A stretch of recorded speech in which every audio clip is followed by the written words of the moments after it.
This is a webinar that we're recording for home buyers, for first-time home buyers. My name is Chris. I am a licensed real estate agent here in California, and we're going to be talking about some home buyer myths and some home buyer misconceptions. And our goal here is to really just give you good information. There's no sales pitch at the end. We're not trying to sell you something. We do hope that you'll use our services. My friend Sergio is a loan expert, home loan expert. I am a real estate agent expert, real estate expert. My background, just so you know, is that after buying and selling my own homes, I bought a foreclosure, I bought a multi-unit, I've been a landlord, I've done Airbnb Superhost. I decided, hey, you know, what's the next step for me? And so I wanted to help other people get good information and be informed as they buy a home. There's things that I didn't know the first time I bought, and I wanted to make sure and take care of people as they were buying home. Sonali, thank you for joining us. I'm seeing a couple more people come on here. This is going to be rebroadcast and kind of shared later on, so we'll be talking generally to everybody that's out there. So my partner Sergio, why don't you say hi, Sergio? Good morning, everyone. Sergio Lujan, glad to be here. I'm super excited about sharing with you everything that I've learned over the last 18 years in my own personal life and importantly in the business and helping hundreds and hundreds of families over those 18 years. So I have a passion for what I do. I want to get you from point A to point B. I want to help you buy your first home, and I want to help you build some wealth through real estate after you get into that first home, because that is a part of the secret to creating wealth in this country. So good to be here. And Chris, let me know when you want me to take over. Yeah, let's dive right in. If you want to go ahead and share, you know, get your slideshow up and share. Okay. We'll start talking about some of the different things that home buyers are looking at or going through, questions they might have. We're also going to talk about no money down, which is basically a down payment assistance. And Sergio's got some really good information about that. Sergio, go ahead and share your screen. There we go. Yeah, looks great. Awesome. I can see it on this end. Great. Well, a lot of what I'm showing, obviously I'm going to be giving a lot of interaction. I'm going to be, hopefully I would love for you to, if you have any questions, type them into the chat, and we'll be monitoring them, and hopefully we can have a dialogue.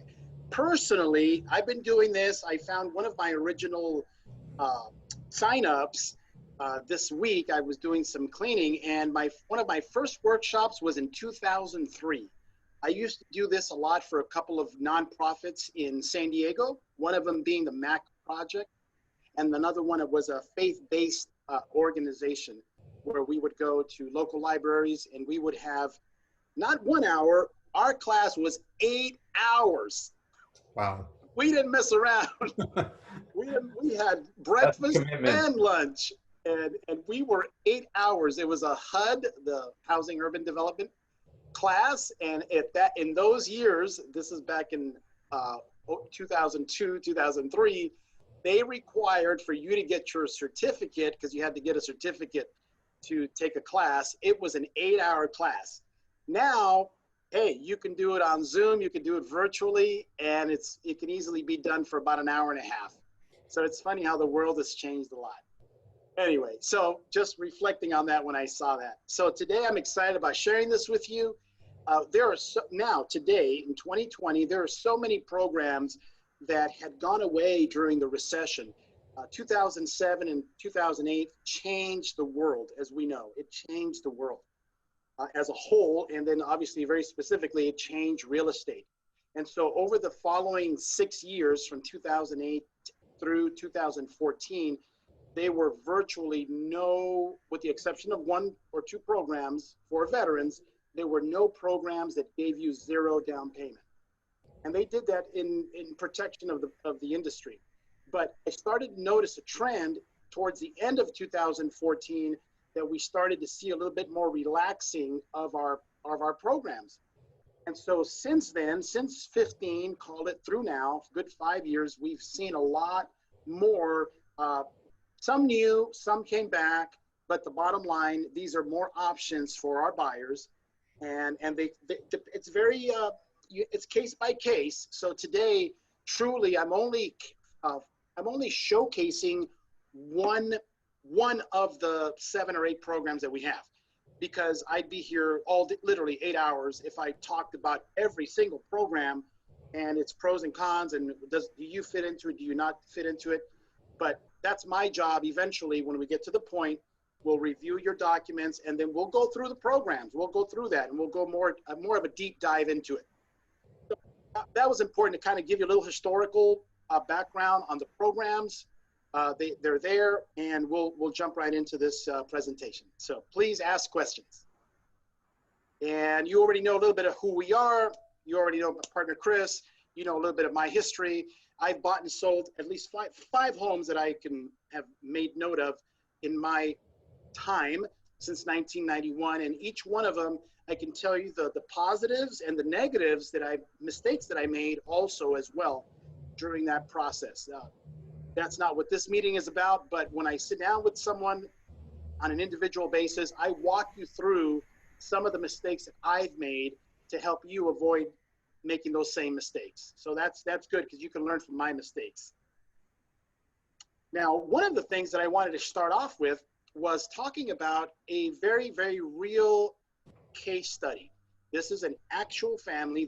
There's no names and information here, personal information, but I do have their permission to share their story with you. So I'm going to just follow me for a quick minute. The year is 2018. It's about the spring of 2018. I'm introduced to this lovely family who has 3 or 4 kids. They live in the Riverside County area, and they've been renting for, I think it was like 5 years. They were currently renting at that time in 2018 for $2,400. That's what you'll see here, which is a very somewhat of an average rent in the area at that time. They were on the higher side. The rents varied from $1,600 on the low side, 2 bedrooms, small home. They were on the higher side because they were renting a 4 or 5 bedroom home. So just keep that in mind. At that time, when I met them, the interest rates on the programs that gave you 100% financing were in the 5s, okay? In the 5s. That's a big difference than where they are today. More info to come. So at that time, they were able to buy for $390. They bought at their starting rate was 5.5, and in their case, we lent them the money. So they had the primary loan with the big amount. It was the 96 or 96.5% was the first loan. And then we had 2 smaller loans that were also combined, and they gave them the down payment and the closing costs, which are 2 separate issues, 2 separate costs there, or amounts. So bottom line, they were all in. They literally only had to pay for an appraisal, which was like $525. So here, just walk with me. They buy their home, and their payment goes up from 24, and I'm going to use my little pointer, to 2861, almost 2,900. So when I talk to them, your payment is going up $500. Does it still make sense? We walk through the process, the whole thing. Rent increases over the years, somewhere between 2 and 5%, depending on the area. And we projected out long term, and it made sense. So they took their leap of faith, they bought in the home, and they were very happy. Everything was wonderful. Sergio, go ahead. Before you move on to the next line, what is PITI? Thank you. We've got a lot of acronyms in the business that I take for granted, so forgive me. PITI stands for principal, interest, taxes, and insurance. That represents your total payment, because you pay the bank principal and you pay the bank interest. But you also pay your local county their property taxes, and you also pay a homeowner's insurance that covers your dwelling against fire, theft, and a variety of other things. Thanks, Chris, because I get rolling and I get excited and I just take off. No problem. So please stop me, or anyone that I'm sure you'll be monitoring the chat as well. So now fast forward 1 year. We go from April, from when I met them, they bought their home in the fall. Now we're a year later. Now it's April of 2019. The market in this case was improved. We were, because I do an annual review, just a little checkup, just to see how people are doing and see if there's anything that can improve their bottom line. We did. We found a way to reduce their interest rate on the first loan. So now that loan went from 5.5 to 4.25, which, oh, guess what? I didn't put the payment there, but the payment actually went down. It went down about $300. So now the gap closed between what they, remember, they went up 500. Now that gap went down, and they were now, really, they were only paying $200 more than they were when they were renting. They went from $2,900 or $2,861 now to only like $2,600. Well, life was good. Then a year later, like in the summer of 2020, unbeknownst, no one could have predicted it, interest rates dropped again. This time, though, what we're doing, and we'll be finishing up, we're paying off their first loan, and we're paying off the 2 loans that were given to them to help them buy the home. That it's about $27,000. When you add those, the first, the second, and the third together, we pay them off. Look at the new PITI, principal, interest, taxes, and insurance, $2,441, $2,441. I would have never been able to predict in 2018 that we would be there just a mere 2.5 years later. Yeah. I would have never predicted it. But the reality is it happened. Okay. And now they're virtually paying, plus or, $40, $41 difference than they were before. Their life is better. Oh, and I didn't tell you, their home now, it's valued at $450,000. Yeah. Where they bought it at $390. Extraordinary scenario here. Can I guarantee 100% that it'll happen to every one of you? I can't. That's impossible. I cannot guarantee anything. But I can relay and go back in time and share with you countless of stories that I've seen people who have actually taken the plunge, and they're better off for it today than they were before. Yeah, that's great. So let me jump in real quick. So the reason we're giving you this example is because you have options, and sometimes people need to or want to get into a home, and we want to get you into that home and help you buy that home. The financing that you have today, you may be able to refinance, as Sergio's shown us a couple of different times. Just a couple definitions, Sergio. On the third line, it says an FHA streamline. What's that? Sure. So FHA is a very, very well-established program, established during the actually the Great Depression, a handful of years later by President Roosevelt. And the streamline part of it, what that means is that FHA allows us to simplify, maybe use another word, to simplify the process to reduce the interest rate. So it's less paperwork. It's what it winds up being, less paperwork. FHA is Federal Housing Administration. Correct. Just a real quick definition on that. FHA is a typical loan that people use for their first time. You will have a good interest rate and a low down payment needed. The reason it says federal housing, it's all very intimidating wording. It's just simply that the government is going to make you qualify a certain way, and they're going to insure that loan. And what that means is they ensure that it will be able to be sold into the secondary market, which is the stock market. It'll be able to be sold into the secondary market. That's all you really need to know about FHA. Good interest rate, low down payment. Can you define the fourth line down? Says DPA loans, 2 DPA loans. Okay, more acronyms. Down payment assistance. Very good. down payment assistance. And in this case, they qualified at that time. The best program that made sense for them that they qualified for was this one. Great. So they received a total of $27,000 that was used as a down payment and to pay for closing costs. Cool. And that got put aside on a kind of a silent, what they call a silent second, that didn't require any payment, I think for at least 5 years. Great. So cool. That's what DP. Cool. We're good? Yeah. All right. Awesome. Let me know if any other questions pop up or if you. No questions at this point. Cool. Oh, actually, there was one question. What kind of interest comes up on the DPA? Well, great question. So the down payment assistance that specific program carries 3%. It is 3% on that portion, which is the 27,000. Great. Yeah. Here's just a little infographic on, because we're all living through the same thing here as we go through this pandemic. Yeah. I have people ask me very frequently, should I be buying right now?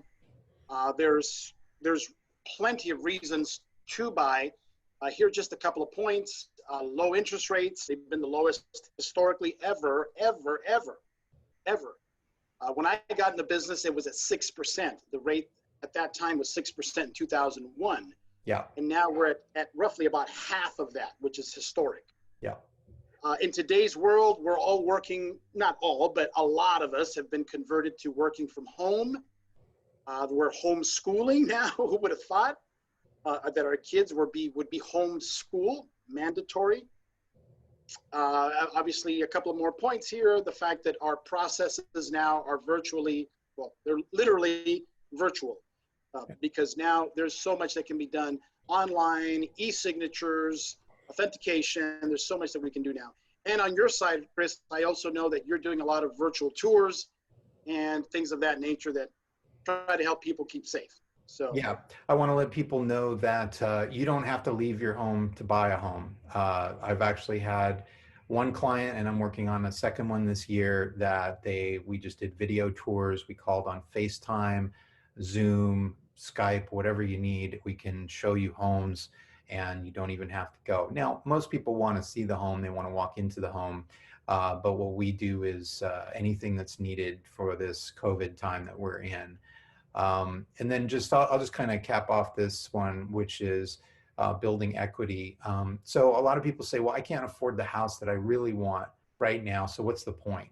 Well, the point is, even if you were to buy something, say, maybe smaller or in an area that you don't want to live in forever, you could potentially be building up to 20% interest, basically built on your money. And you're like, Chris, there's no way I can make 20% on my money. Well, if you think about the fact that the amount of money that you put down is this much, the amount of money that the bank puts down is this much, you're making equity on the whole thing. So if every year here in San Diego, it's 3 to 6% equity, if you say buy a $500,000 home, 3%'s not too bad. That's $15,000 per year. You hold on to that for 3 years, that could be $45,000. And that's a moderate, that's a conservative number. So what if you bought a home at 500, held it for 3 years, pull out your 40 grand, put that towards your next home and buy the next home that you need. So if you know you're moving in that direction, I can help you through the math. What's next? Okay. And you already covered the building equity, so that's good. So that gives us, I already gave you a real live example of a couple that had bought for $390 just, 30 months ago. And now if you do the calculations, that's pretty darn good equity building just in 2.5 years. Moving on, let's see, let me come back here to my, and we're gonna go here. Okay, this slide talks about home prices and depreciation. There was a lot of concern in the month of by the end of March, we were very concerned on the mortgage side and real estate side about what was going to happen if we were going to walk into another recession. And yes, we had 15 million, I believe. What was the peak? I don't remember the peak right now of unemployment. We had a big spike. It was a lot. But the reality, the real estate market as a whole has not suffered. It has not suffered one bit. And you might ask yourself, well, why is that? If you have 15 million people unemployed, you know, whatever that number wind up being spiking at, the reason is because the federal government got involved very quickly. By March 27th, I think, the CARES Act came into effect. And that began a pumping in of money into the economy of the likes that I can't recall seeing in this manner so quickly. So you have this huge, when you have the power of the federal government stepping in to help out, it's going to help normalize and stabilize things. Another thing that happened that was not outside of that, the power of the CARES Act, was I saw a lot of sellers pull back their properties. So they pulled them and took them off the market because it was at the beginning of the pandemic. And there was a lot of fear, a lot of unknown. And so these properties, I don't have the exact number because it varies from city to city, but if you say it was maybe 20% that pulled back, now out of 10 homes, now there's only 8. What happened was the number of buyers stayed the same. And so now you have less properties for sale, and that caused just a natural increase. And Chris, you can talk more about that. Yeah, well, we here in San Diego in particularly, we already had a shortage of houses. So stepping back to January, even December last year, I was taking my clients out and we were up against 2, 3, 4, 5 other offers on a home.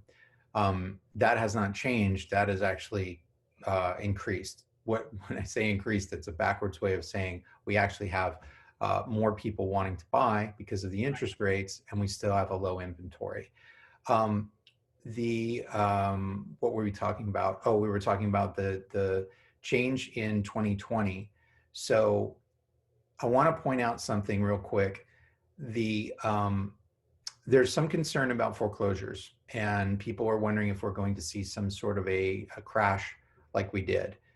There's a couple big reasons why we're not. Number one, we're not having an economic problem with mortgages. We're having an economic problem with the country and with businesses. So it's kind of a different scenario. It's not specific to real estate.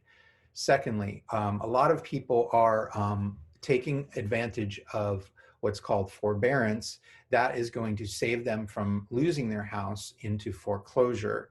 And they're taking advantage of that, whether they need it or not right now. Some of them don't need it. The statistic I heard is that about half the people who own a home right now have about 100 grand in equity or more. Well, if you have 100 grand in equity, in other words, your house is, you could sell your house for this much and you only owe this much. The equity is the middle, the profit. Let's just say equity is profit. You wouldn't let your house go into foreclosure if you had 100 grand in equity. You'd sell it. So we don't expect a big bunch of foreclosures. There will be foreclosures. Unfortunately, some people lose their job, can't afford their house, have to let it go. But there won't be a whole big, a big glut of that. You want to move on to the next one?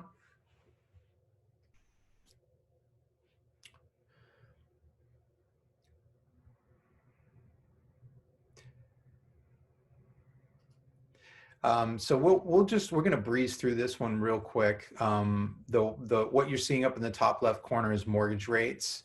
They are still hovering around 3%. It is an all-time low. It's historical low. It's never been this low.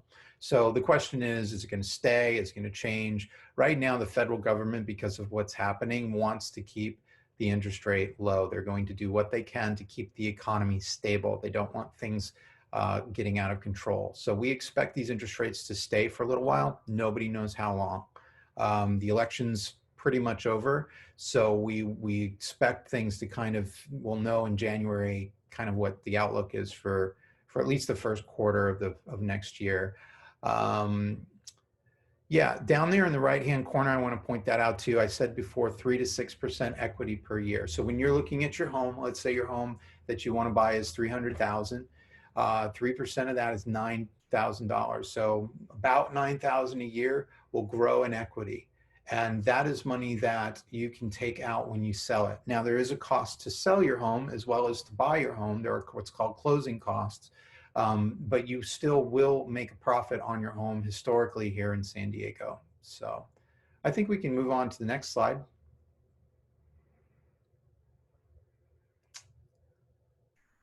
You still there, Sergio? I don't hear you. I apologize. I muted myself so that you could speak freely. Okay. Sorry about that. What I did was I reversed myself and I went to the chat, and I happened to see there was a question there. Oh my gosh, I just lost it, Chris. There was a question about their general question. So are you saying that that property values have gone up overall in California, right? Yeah. Obviously the answer is yes, but it depends on your zip code or your area to really narrow it down, right? Yeah. Yeah, the median home price is up around 650, 660 right now. And that's in San Diego County? In San Diego. Yeah. Right, San Diego County, right. Right. Now, if you look at prices for real estate and you just start looking at them historically over time, they will always go up.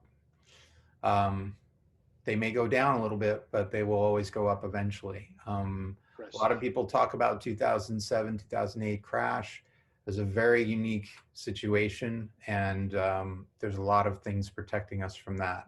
Let's go to the next slide. Let's go to the Mythbusters. Sounds good. Yeah, so a good one, the first one I'll take, which is you got to find a house. That's your first step. Let me go find a house. Let me look on Zillow, Trulia, Redfin, everywhere, and find myself a house and drive down the street and Craigslist. But that's actually not correct. Here's why. What I found, and we hate to see people disappointed, is what we find is that people will have a house that they want to see it, they take a look, and they love it. They don't have the financing in order unless you're a cash buyer. And if you're a cash buyer, that's fine. You can find a house and we'll put the cash down, no problem.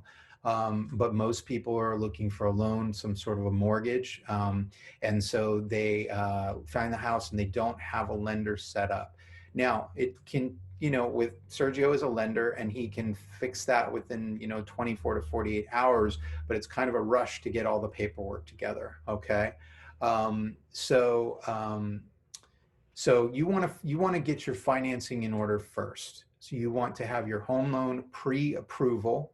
You want to have a letter from your lender, from your loan, that says Mr. Smith is pre-approved for such and such amount of money. And when you're talking to your lender, there's a lot of steps there, but it's worth doing that upfront. Sergio, you probably agree with that. So that's myth number one. Myth number two, you need 20% down payment. Don't you need 20% down payment? No, actually you don't. The reason people talk about 20% down payment, you can, as we're saying, you can get down payment assistance to where you basically, let's think about your down payment, like a 5% down payment.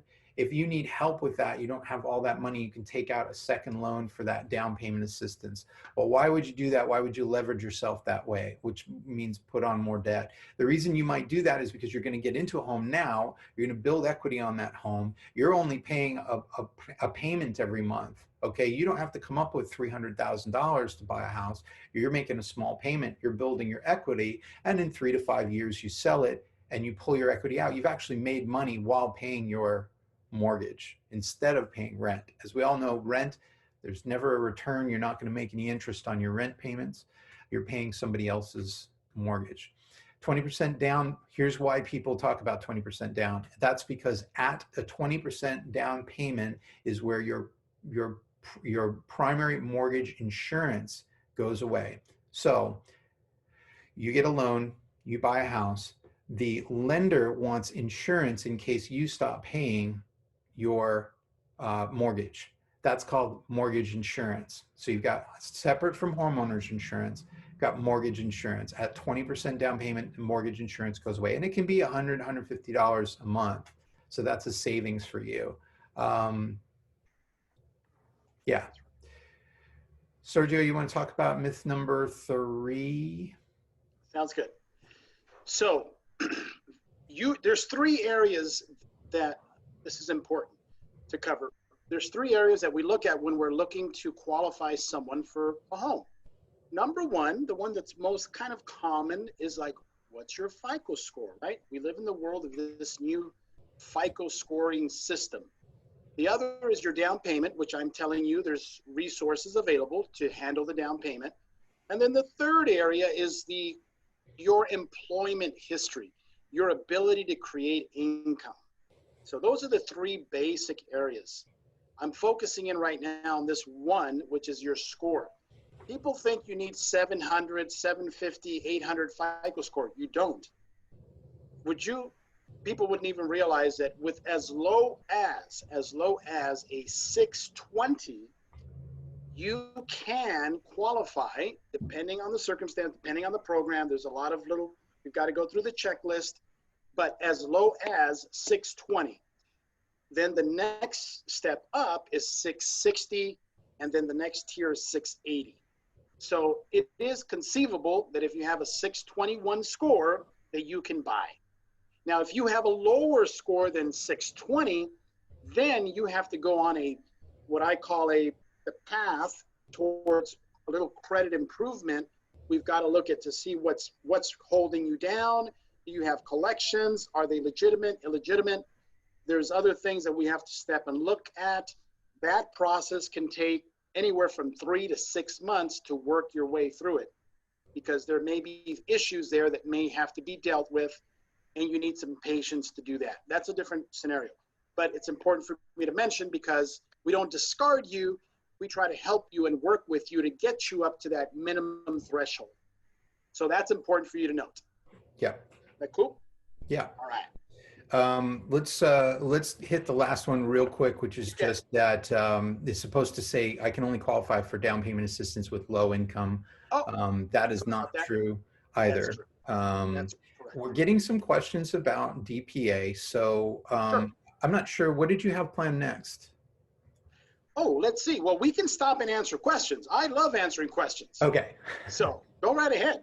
So the question is, if we take a DPA from another financial institution to pay the 20%, the home loan insurance will apply. I think I'm going to interpret this question. I think they're asking, if you have a DPA, down payment assistance loan, will you be paying mortgage insurance? Okay. If you're asking about homeowners insurance, anytime you have a loan on your home, the lender is going to want homeowners insurance. So let me define homeowners insurance. There's a fire in your house and your house burns down. Homeowners insurance steps in and says, we will pay, this is insurance on damage to your home. We will pay for your home to be rebuilt. Homeowners insurance. Separate from that is mortgage insurance. How does mortgage insurance work? Sergio, do you want to give us a quick? Yeah, you know what, Chris? I'm going to add a new slide for that, okay? So yeah. For our next presentation, okay? Yeah, sure. So thank you for asking that question. This is you brought up a good point. And then the DPA is probably not going to be 20%, right? No. So here's an example.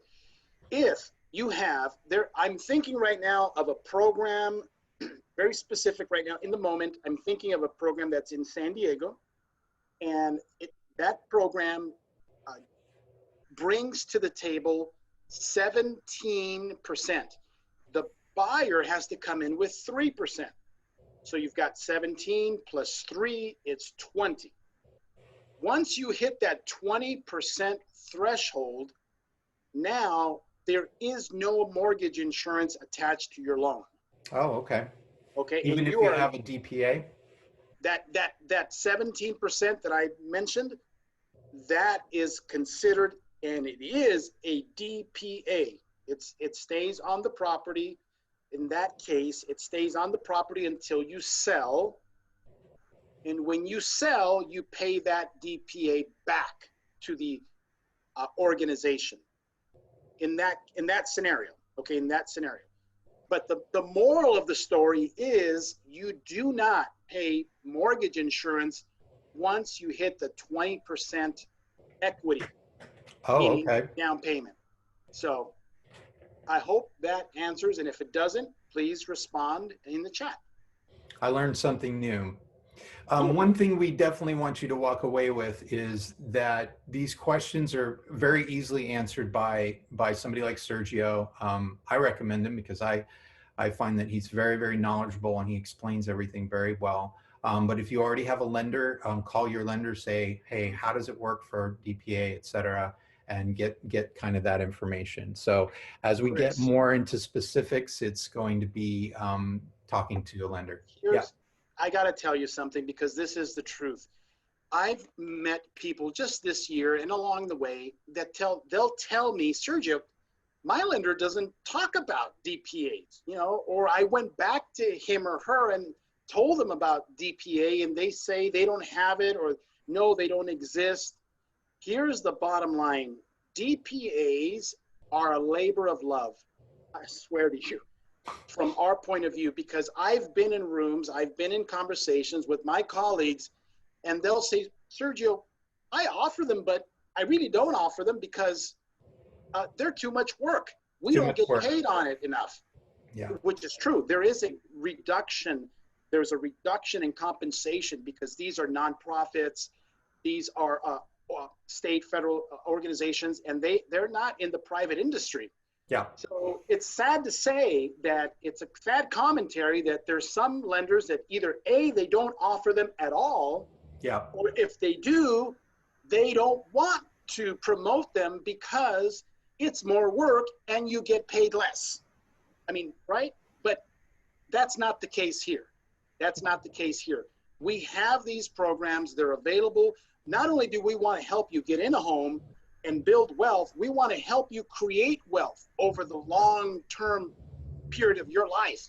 Exactly. Using real estate as a pillar, and then there's other pillars, right, that you need to have in place, like investing, 401ks, Roth IRAs, those things. We're not experts per se in that area, but we want to help you build your house and have a successful life.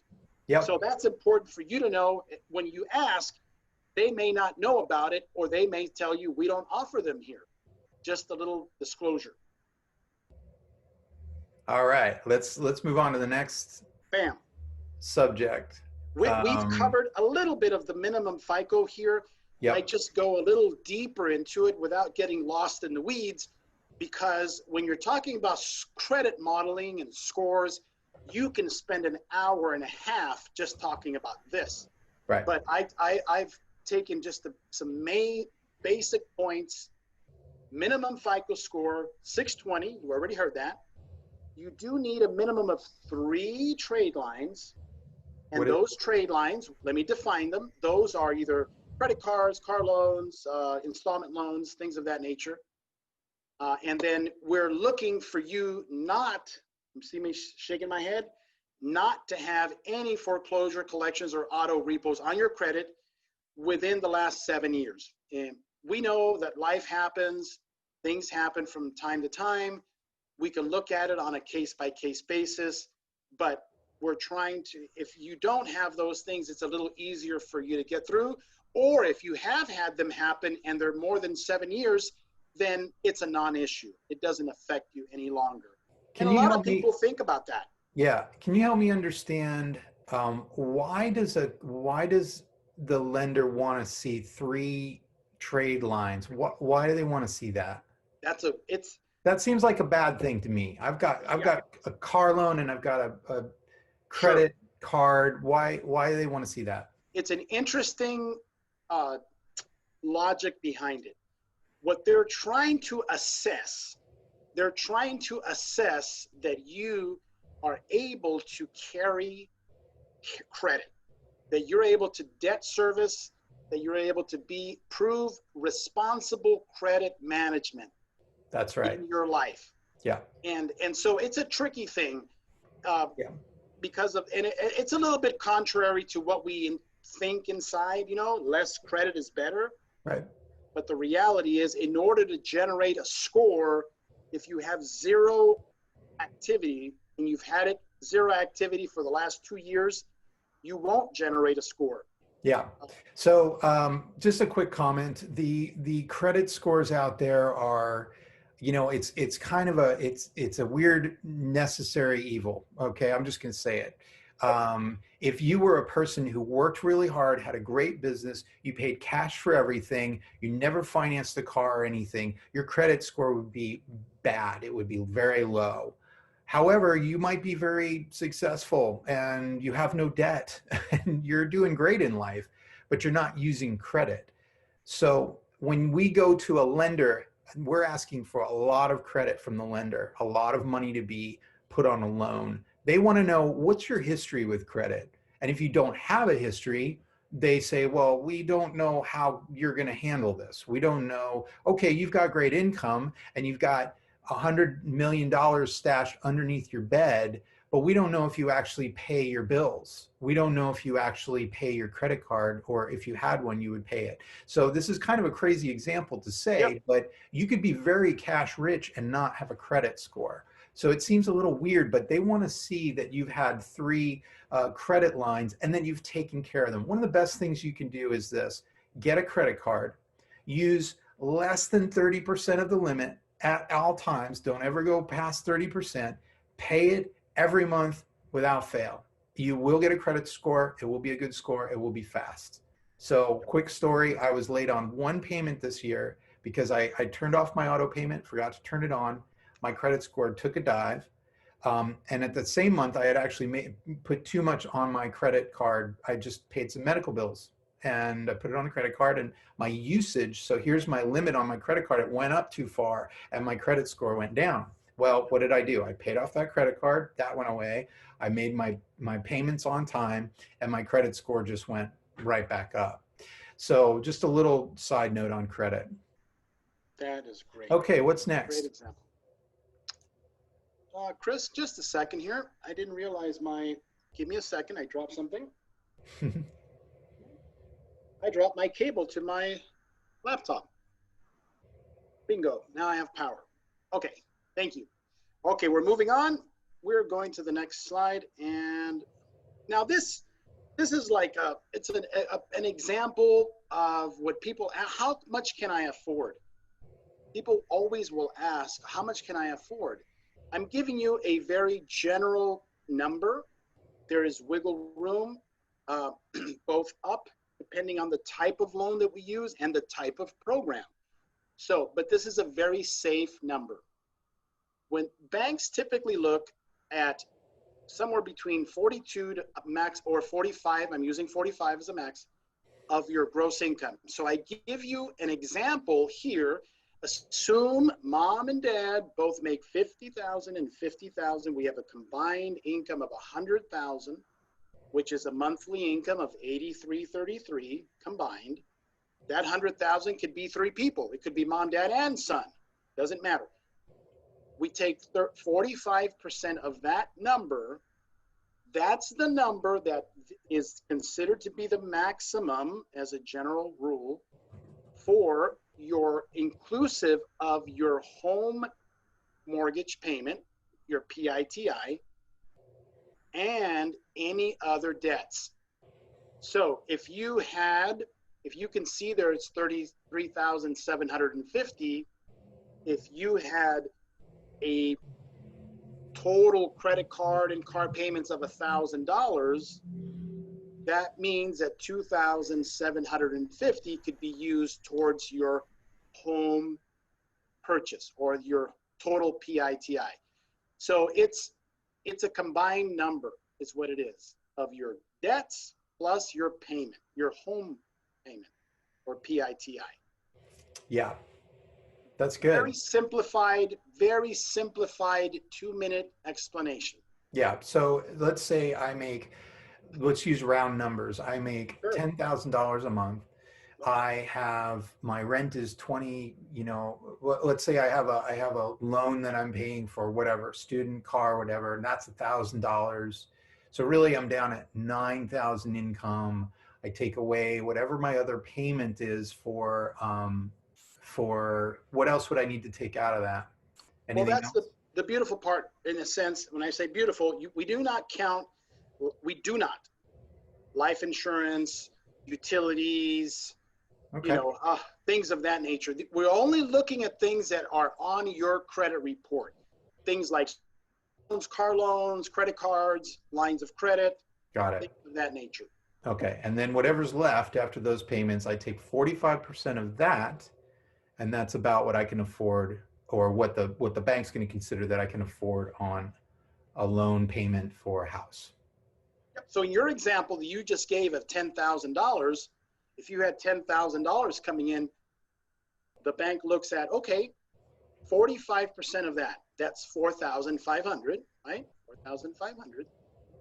They look at that and then they subtract what you pay for your car payment, your school loan. Oh, They subtract from that.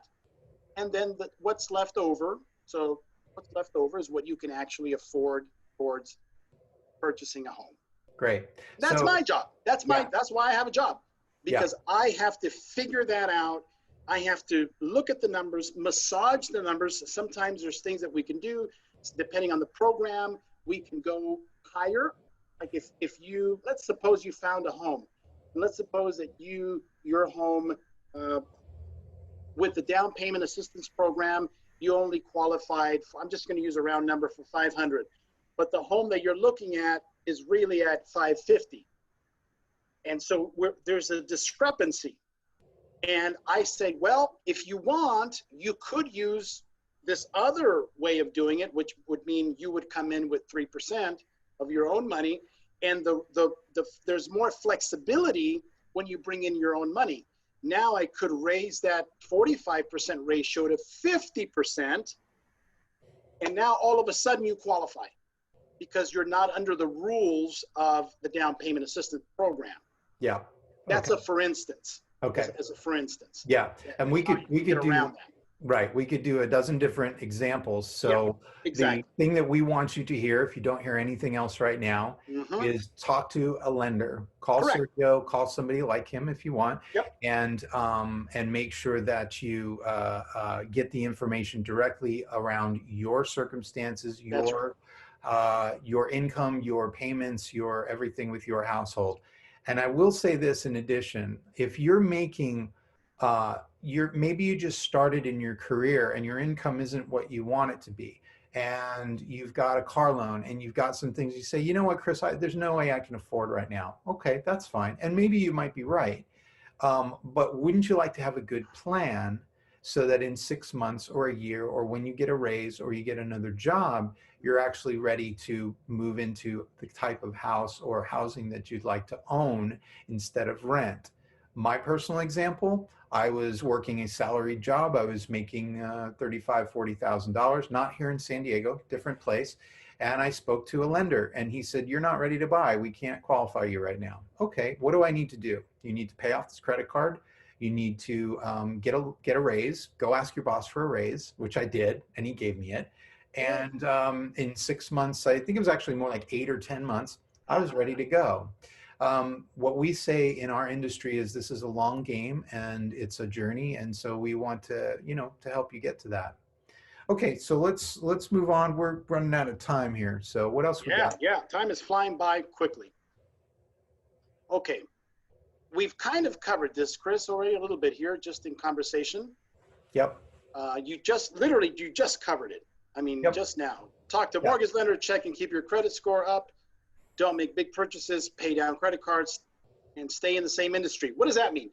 That means not that you can't change jobs. You can change jobs. That's okay, provided you're still in the same line of work. Mm-hmm. But when you go from this role that you're here now and you go in, well, I think I'm going to become something completely different. That's when it causes problems, because now you're outside of the scope of what you've been working in for 2 years. We look for a 2-year industry consistency in the same industry, not changing from, like my daughter just became a baker. She went to culinary school and now has transferred from retail into a certified into baking, and she's now a baker's assistant. Completely different lines of work. Right. Retail, baking. Whoa! Now we need 2 years of history to connect those dots. Maybe 1 year if we can tie them together. But the point is, be careful when making job changes during a process of purchasing. Very careful. Cool. That is a quick. Any questions on that, Chris, or in the chat? I think it's fine. Going back to the don't make big purchases, I would just say when you're getting ready to buy a home, especially, you know, if it's months and months back, that's fine. What you want to do when you consider taking on any credit is think about when you want to buy your home. What's more important? Maybe you buy a used car for cash and you don't finance, and that can help you buy a home later because you won't have that extra debt. That's all. Yep, that's a fact. I like paying cash for my cars. I own them. They're mine. I repair them. I sell them. I know that I don't have to pay off a debt on them. So, but anyway, okay, next. All right, we're winding down here. Yeah. And go ahead. Yeah, this is the bottom line, folks. We've basically took about an hour of your time. We want to just say, hey, does this make sense for you? If it doesn't make sense, it's not time. Chris, I'm only going to be living here in San Diego for a year. Doesn't make sense to buy. That's fine. We want to help you achieve the dream, and we want it to make sense for you. So we're here to support you during the process. You know, Sergio is here to answer specific loan questions, and he's free to get on the phone. In fact, if you know, I don't know if you have some time today, or, you know, we can put your name and number up there. But he's the best guy to talk to, especially even if you don't want to. Sergio, let me ask you this. Are you able to give a roundabout idea of what people can qualify without running their credit and all those kinds Absolutely. of things? So depending on who you work for, there's different institutions out there. There's some that are mandatory to run your credit. They won't talk to you if they don't. Credit unions are that way. I used to work for one, so I know the rules. But no, as a mortgage broker, we control that. I am able to create a scenario for you based on your income and your credit, your overall credit. You can go online, pull your Credit Karma. I don't have to pull a credit report right away. We can pull it, analyze it. If it doesn't make sense, you wait, or you get on a plan. Or if you're ready, it may surprise you. You're like, oh my gosh, I'm ready. I can do something. Well, in that case, then we do have to pull it, right? Because you want to move forward. But to do a simple analysis, no credit pull is required, provided you can pull your own through your bank, credit union, Credit Karma. There's so many places now you can do it. And that's unique. That's very unique. So yeah, we're just basically talking about, as far as the experts and the things that we're seeing. We expect housing here in San Diego to continue to go up. You know what? There are parts of California where it's not going up. As San Francisco has been going like this, and now it's leveling off. It's not going to increase because it got so high there. San Diego seems to be continuing to go up. We're going to expect the government to try to keep interest rates low. We have no idea how long that's going to last. It is, like we said, historical. If you see them starting to go up, and I know, let me just address one thing real quick. A lot of people say, well, the price here in San Diego is high. Okay, granted. But the question is, do you need a place to live? Yes. Okay, if you're staying here in San Diego and you're already paying rent, then you can go ahead and move into something that you own and build some equity. Okay, but the prices are so high. Well, the question is, what happens when the interest rate starts to go up? Well, what we see is that a 1% interest rate increase, let's say it goes back to 4%, can equal out 10, 15, 20% in your purchase price. Well, what's 10% of, 15% of 500,000? Well, that's $15,000. That's a lot more in purchase price, but just a little nudge in the interest rate. What are you saying, Chris? This is confusing. If the interest rates are low, it's actually saving you money. And by all the statistics in the world, 95% of people won't pay off the original 30-year loan that they get with a house. They'll sell the home, they'll buy another home, they'll refinance, et cetera, et cetera. So getting in at this rate is really a great opportunity. Anyway, I don't want to go on too long. Did you have any parting thoughts, sir? Chris, the bottom line is we're here for anyone that's watching this right now. No strings attached, free advice. We want to come next to you and partner up with you and help you, whether it's now, 6 months from now, or a year from now. We're here for you. That's it. Absolutely. So wherever you're seeing this, we'll put this on YouTube and some other places. We'll put our information down in the comments or in the text. Somewhere around here, you'll see our names and emails. We're just getting started with these webinars, so we're working out the kinks, but we hope this was valuable for you. Yeah, I think that's it. I don't see any extra questions, and it looks like, yeah, looks like we're good to go. All right, so thank you all so much for joining us. Thank you for watching this online. We hope we've been helpful for you. My name is Chris Pacilio. I am a licensed realtor here in California.